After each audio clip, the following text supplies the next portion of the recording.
आप सभी को ग्रेस हीरा की ओर से जय मसीह की। ग्रेस हीरा में आप सभी का स्वागत है। आज हमारे मनन पठन का 23वां दिन।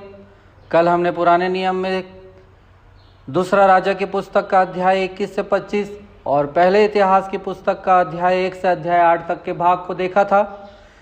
नए नियम के भाग में हमने मत्ती, मरकुस, लूका और यूहन्ना के सुसमाचारों में कुछ भागों को हमने देखा था। आज हम उसी के आगे के भाग को लेकर आए हैं। परमेश्वर पिता का मैं धन्यवाद देता हूं कि उन्होंने पिछले 22 दिनों तक हमारी सहायता और मदद की है और आज हम 23वें दिन अपने मनन और पठन के पहुंच चुके हैं। मैं आप सभी का भी धन्यवाद देता हूं जो हमारे साथ जुड़े हुए हैं। मैं आप लोगों से आशा करता हूं और आपको प्रेरित करता हूं कि आप लोग और भी लोगों को बताएं और भी लोगों की सहायता और मदद करें ताकि वो हमारे साथ जुड़कर परमेश्वर के वचन में पठन और मनन और प्रार्थना में आगे बढ़ सकें। मैं जो भी बातें कर रहा हूं इसका लिखित प्रारूप, जिस प्रार्थना पत्र का मैं बात कर रहा हूं उसका लिखित प्रारूप हमारे वेबसाइट www.gracehira.in में मौजूद है। लिंक डिस्क्रिप्शन में दिए जा चुके हैं। आप लिंक को क्लिक करके हमारी वेबसाइट में जा सकते हैं। आज पुराने नियम में से जो भाग हम पढ़ेंगे वो एक ही पुस्तक है और नए नियम में से जो भाग हम पढ़ेंगे वो 4 पुस्तकों में से है जो मैंने कल आपको बताई थी। और आज हम कुल यानी कि 5 पुस्तकों को पढ़ने जा रहे हैं। पुराने नियम के आज के भाग में पहले इतिहास की पुस्तक का अध्याय 9 से अध्याय 26 तक।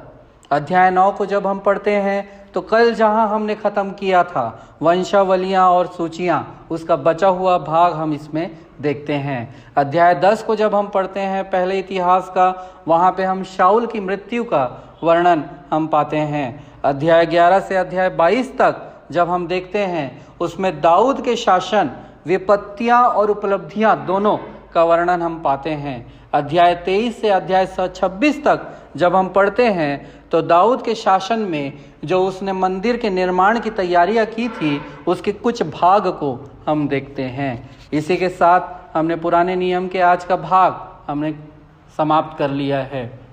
आइए हम नए नियम के भाग में आगे बढ़ें। नए नियम के आज के भाग में कल हमने मत्ती रचित सुसमाचार का विवरण देखा था। आज हम मरकुस रचित सुसमाचार को देखते हैं और बाकी आने वाले 2 दिनों में बचे हुए 2 सुसमाचार का विवरण हम देखेंगे। मरकुस रचित सुसमाचार बाइबल की 41वीं पुस्तक और नए नियम की दूसरी पुस्तक है। मरकुस रचित सुसमाचार इस कथन से आरंभ होता है, परमेश्वर के पुत्र यीशु मसीह का सुसमाचार। इसमें यीशु को एक अधिकार संपन्न और क्रियाशील व्यक्ति के रूप में दर्शाया गया है। उसका अधिकार उसकी शिक्षाओं में, दुष्ट आत्माओं पर उसके अधिकार में, लोगों के पापों को क्षमा करने में प्रकट हुआ है। इसमें यीशु स्वयं को मनुष्य का पुत्र कहता है। वह इसलिए आया कि लोगों को पापों से स्वतंत्र करने के लिए अपने प्राण दे। मरकुस यीशु के वचन और शिक्षाओं पर नहीं बल्कि उसके कार्यों पर बल देता है। इसलिए वह उसकी कथा को सीधे, सरल और प्रभावशाली रूप में प्रस्तुत करता है। यूहन्ना बपतिस्मा देने वाला और यीशु का बपतिस्मा तथा उसकी परीक्षाओं से संबंधित एक संक्षिप्त भूमिका के बाद लेखक तुरंत ही यीशु के चंगाई और शिक्षा सेवा कार्य का वर्णन करने लगता है। जैसे जैसे समय बीतता है वैसे वैसे यीशु के अनुयायी उसे और अच्छी तरह समझते गए, परंतु यीशु के विरोधी और अधिक उग्र होते चले गए।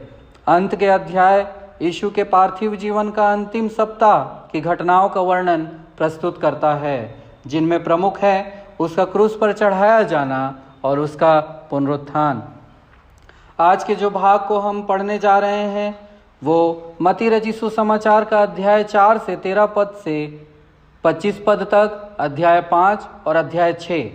मरकुस रचित सुसमाचार से अध्याय 1 का 16 पद से 28 पद, लूका रचित सुसमाचार से अध्याय 4 का 31 पद से अध्याय 5 का 11 पद तक, और यूहन्ना रचित सुसमाचार का अध्याय 3 से अध्याय 4 तक। यदि आप कल के विवरण को देखेंगे तो उसमें और आज में दोनों के बीच में कुछ अंतर है और ये अंतर क्यों है, जब हम आगे के भाग पढ़ेंगे उसमें हमको समझ में आएगा। आज का जो भाग हम पढ़ेंगे उसमें यीशु का चेला बनना या बनाना, उसके बारे में अलग अलग लोगों के चंगे होने का विवरण, पहाड़ी उपदेश का विवरण, निकोदेमुस का यीशु से मिलना और सामरी स्त्री का यीशु से मिलना, ये सारी बातों का वर्णन है। इसी के साथ हमने पठन के आज के भाग का छोटा सा विवरण देख लिया है। आइए हम प्रार्थना पत्र के अनुसार आज की प्रार्थना को हम करें। पवित्र जीवित सामर्थ्य अनुग्रहकारी परमेश्वर पिता, कलीसिया के पास बानों को आपके चरणों के निकट लेके आते हैं प्रभु जी, आपके सम्मुख उठाते हैं।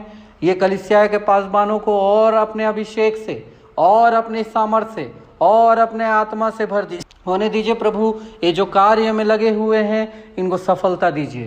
प्रार्थना करते हैं परमेश्वर, एक अच्छे अगुवे होकर एक अच्छा मसीही जीवन व्यतीत करते हुए आपकी महिमा के लिए इस्तेमाल होने पाएं। प्रार्थना करता हूँ परमेश्वर, हम अपने व्यक्तिगत जीवन में आपकी जो इच्छा हमारे लिए है वो मालूम कर सकें।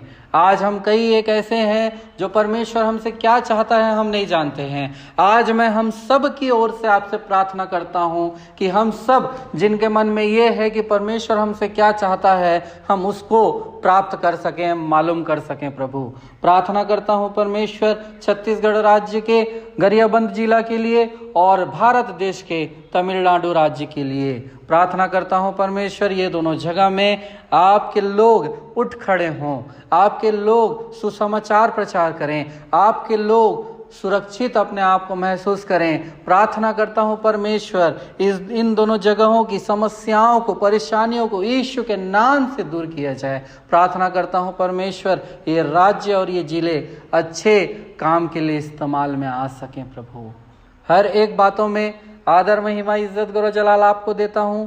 प्रार्थना यीशु के नाम से मांगता हूँ, सुनिए और कबूल कीजिए, आमीन। इसी के साथ हमने पठन के आज के भाग को समाप्त कर लिया है। हम पठन और मनन में आगे बढ़ें और परमेश्वर के साथ अपने संबंध को और मजबूत करें। कल मिलते हैं आगे के भागों के साथ। सबको जय मसीह की।